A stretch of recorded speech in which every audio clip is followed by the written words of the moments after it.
Good morning students.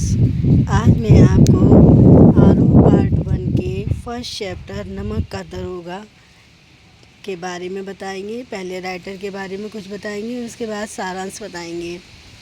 तो इसके नमक का दरोगा पार्ट के राइटर जो है प्रेमचंद जी हैं। और प्रेमचंद जी हिंदी साहित्य के ऐसे प्रथम कलाकार हैं जिन्होंने साहित्य का नाता जनजीवन से जोड़ा। उन्होंने अपने कथा साहित्य को जनजीवन के चित्र द्वारा सजीव बना दिया। प्रेमचंद का जन्म 31 जुलाई 1880 ईस्वी में वाराणसी जिले के लमही नामक गांव में हुआ था। जीवन में निरंतर कठिन परिस्थितियों का सामना करने के कारण प्रेमचंद जी का शरीर जर्जर हो रहा था।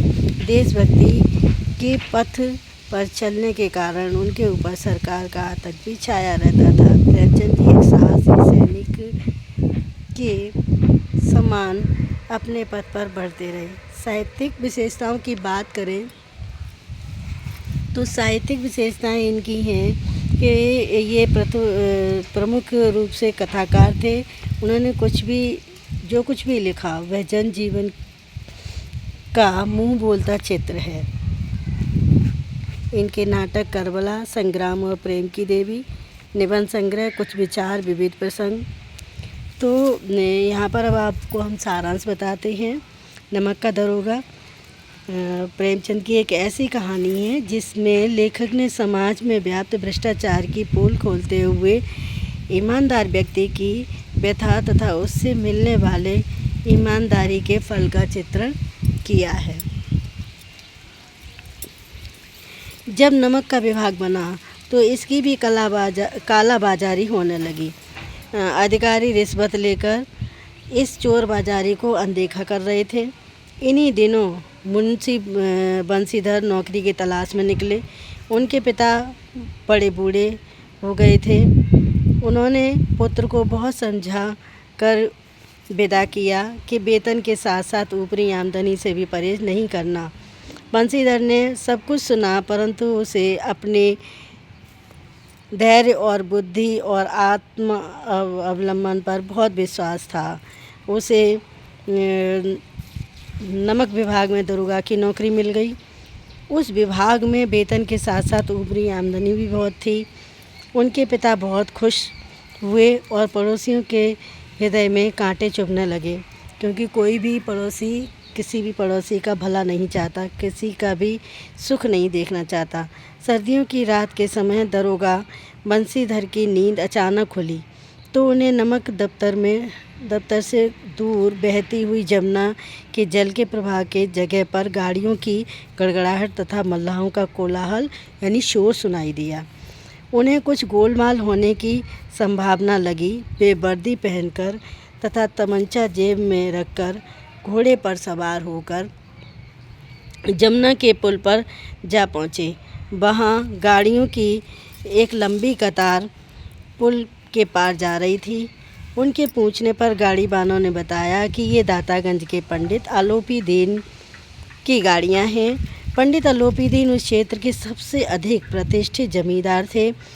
उनका लाखों का लेन देन तथा सभी अफसर उनके मेहमान बनते थे। दरोगा जी के यह पूछने पर कि गाड़ियाँ कहाँ जाएंगी, उत्तर यह मिला कि कानपुर। उनमें क्या लदा है ये पूछा तो ये जानने के लिए जब दरोगा जी ने बोरों को टटोला तो उसमें नमक के ढेले थे। उन्होंने भी गाड़ियाँ वहीं रोक दी। पंडित आलोपी दीन को जब इस घटना का पता चला तो वे तुरंत घाट की ओर चल पड़े।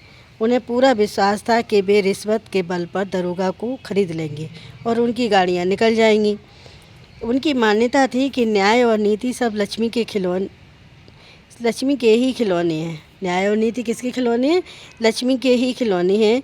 वे बंसीधर को रिश्वत देना चाहते हैं, परंतु बंसीधर कौड़ियों पर ईमान बेचने वाले व्यक्ति नहीं थे। वे जमादार बदलू सिंह को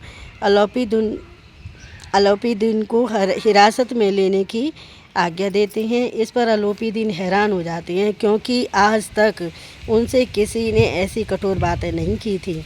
वे बंसीधर को 40,000 तक की रिश्वत देने के लिए पेश करते हैं, परंतु बंसीधर स्पष्ट कह देते हैं कि 40,000 नहीं, 40 लाख पर भी नहीं, और बदलू सिंह को पंडित आलोपी दीन को हिरासत में लेकर चलने के लिए कहते हैं। बदलू सिंह को अपनी ओर हथकड़ियाँ लेकर आते देखकर आलोपी दीन मूर्छित होकर गिर पड़े। सुबह चारों ओर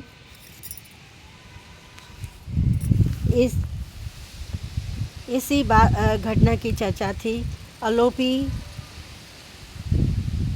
आलोपी दीन को हथकड़ियों में बांधकर अदालत में लाया गया। अदालत के अधिकारी, वकील, मुख्तार, अर्दली, चपरासी सभी लोग उन्हें हथकड़ियों में देखकर बहुत हैरान थे, क्योंकि सभी उनके उपकारों में दबे हुए थे। उन्हें उनका इस प्रकार कानून के फंदे में फंसना भी बहुत ज़्यादा सरप्राइज कर रहा था, क्योंकि वे अपने धन के बल पर कुछ भी कर सकते थे। अदालत में भी धन चला और मुंशी बंसीधर के सत्य का कोई मोल नहीं पड़ा। अदालत में डिप्टी मजिस्ट्रेट ने आलोपी दीन के विरुद्ध दिए गए प्रमाणों को निर्मूल और भ्रमात्मक बताकर उन्हें रिहा कर दिया था तथा बंसीधर को चेतावनी दी कि वह भविष्य में होशियारी से काम करें। इस घटना के एक सप्ताह के अंदर ही बंसीधर को नौकरी से निकाल दिया गया। वे घर आए और उनके पिता ने उन्हें बहुत बुरा भला कहा।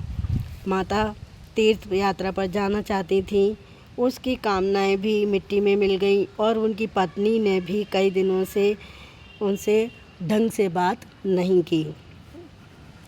इस प्रकार के वातावरण में बंसीधर का एक सप्ताह बीत गया। एक दिन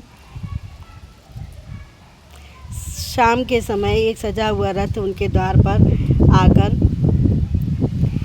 रुका।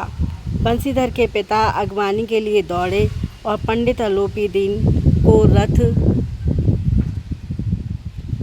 से उतरता देखकर उन्हें झुककर दंडवत करने लगे तथा उनकी चापलूसी में लग गए। वे बंसीधर को बुरा भला कहने लगे तो आलोपी दीन ने कहा कि ऐसा नहीं कहें, आपका पुत्र तो कुल तिलक और पुरुषों की कीर्ति को उज्जवल करने वाला धर्मपरायण व्यक्ति है, जो धर्म पर अपना सब कुछ अर्पण कर सकता है।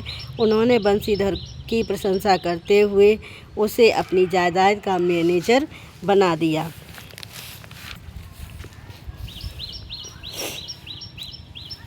मैनेजर पद स्वीकार करने की उनसे बहुत प्रार्थना की।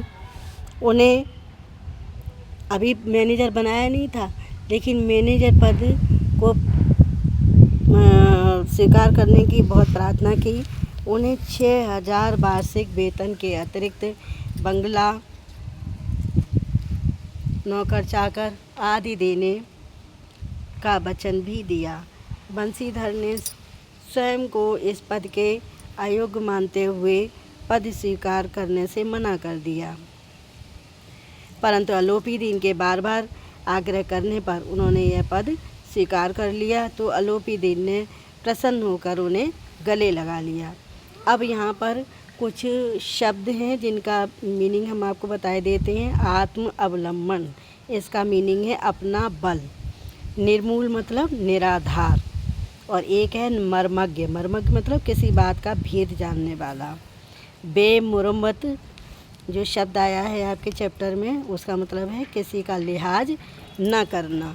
तो ये था आपका सारांश, और सारांश आपको पढ़ना है। अब हम आपको इससे संबंधित प्रश्न पूछते हैं। पहला प्रश्न ये है कि इस पाठ का नाम क्या है? तो इस पाठ का नाम है प्रेमचंद। इस पाठ के लेखक कौन है? नमक का दरोगा पाठ के लेखक कौन है? तो इसका उत्तर है प्रेमचंद। किस ईश्वर प्रदत्त वस्तु का व्यवहार करना निषेध हो गया था? तो उत्तर है नमक। किनके पौ 12 थे? उत्तर है अधिकारियों के। नमक की कालाबाजारी कौन कर रहा था? आलोपी दीन। दुनिया सोती थी पर दुनिया की जीभ जागती थी। ये मुहावरा आपके पाठ में आया है, तो इसमें आपको बताइए कि इसमें सही उत्तर क्या है। क्या जागती थी? दुनिया सोती थी पर दुनिया की क्या जागती थी? उत्तर है जीव। न्याय और नीति सब लक्ष्मी के खिलौने हैं, यह कथन किसका है? तो उत्तर है अलोपी दीन का। अगला प्रश्न है, बंसीधर के पिता किसकी अगवानी के लिए दौड़े? तो उत्तर है अलोपी दीन की। 40,000 नहीं, 40 लाख पर भी नहीं, कथन किसका है? उत्तर है बंसीधर का। तो ये था आपका चैप्टर। इसके सारे प्रश्न उत्तर आपको तैयार करने हैं, एक पैराग्राफ तैयार करना है और उसके प्रश्न उत्तर अपनी कॉपी में लिखने हैं। तो आप लोग इसे तैयार करिए। एज ए रिवीजन मैंने ये चैप्टर दोबारा से एक्सप्लेन कर दिया है। Okay, thank you.